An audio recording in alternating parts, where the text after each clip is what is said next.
I think so, yeah, absolutely.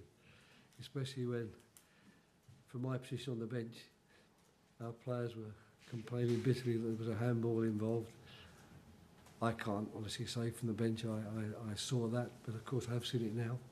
And I think that most people, when they watch the TV tonight, will feel sympathy for us, because it wasn't exactly a touch of the hand, it was actually a hand which helped the ball on its way to the player who scored the goal. So I think that was really unfortunate.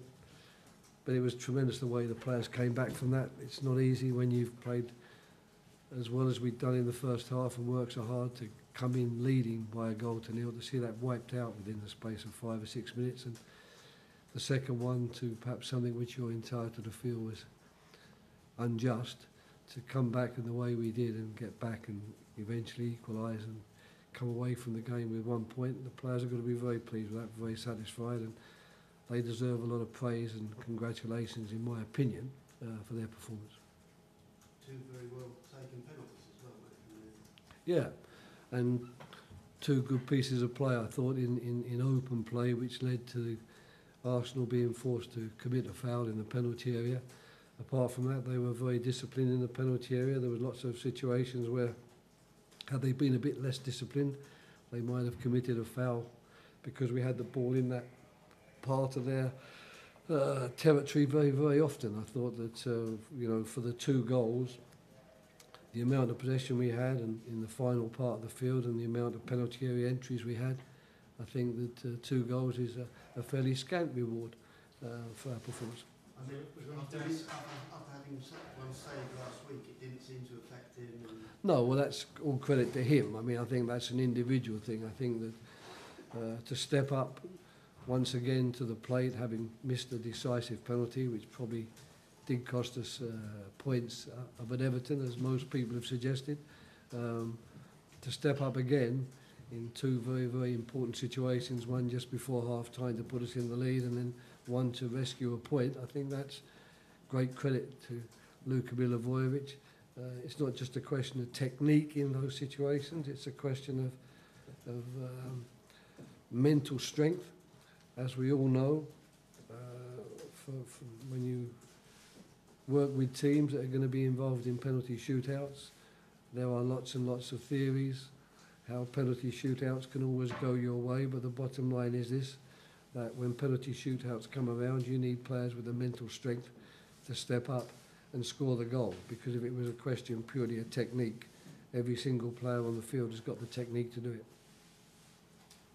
A word on Aaron Wan-Bissaka, up against someone of Aubameyang's quality, really showed his quality today. Well, I've got to say, I thought that we were playing against a team today, packed full of real quality players, and that's not surprising, since they've just won 11 games on the bounce and are looking like a really, really good team. I thought to keep all of their players of note so quiet as we did.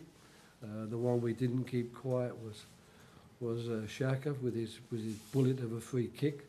But if we take the players playing up the front, I've got to say, I think that our front players and the players we had offensively in our lineup were much more noticeable today than the Arsenal ones, and that's great credit to the quality of the defenders that I have in Crystal Palace team. Roy, you made a couple of earlier substitutions today. Both seem to be quite positive.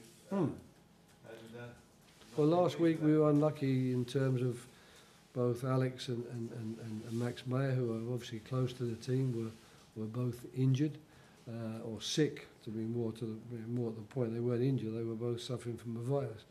So, of course, when you've got players of that quality on your bench, you are always looking towards them when things aren't going your way to see if they could come on and change things around. And luckily for me, both did. Roy, can I just ask, as a senior football figure, for your comments on what's been a difficult weekend for football, with Glenn Holmes' heart attack and the tragic events at Leicester, to put the game into perspective? I think it's something which is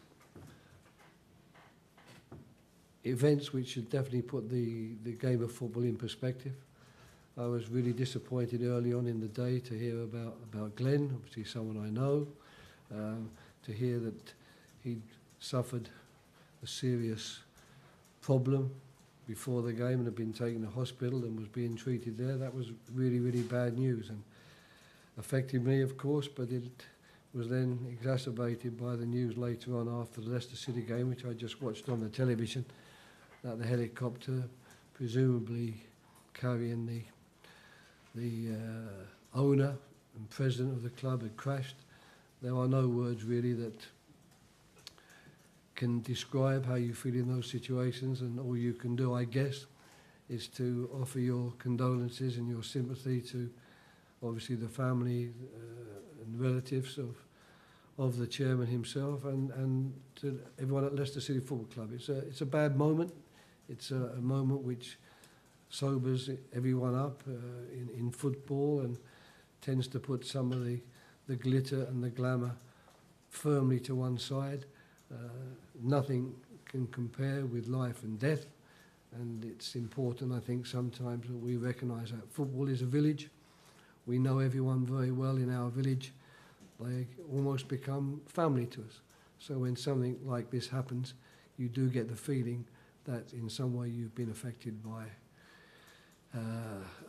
events which have hit you in your family. So all I can do is wish Glenn a very quick and speedy and full recovery, and extend my sympathies to Leicester City Football Club and to Vichal's family, and hope that they can deal with their grief.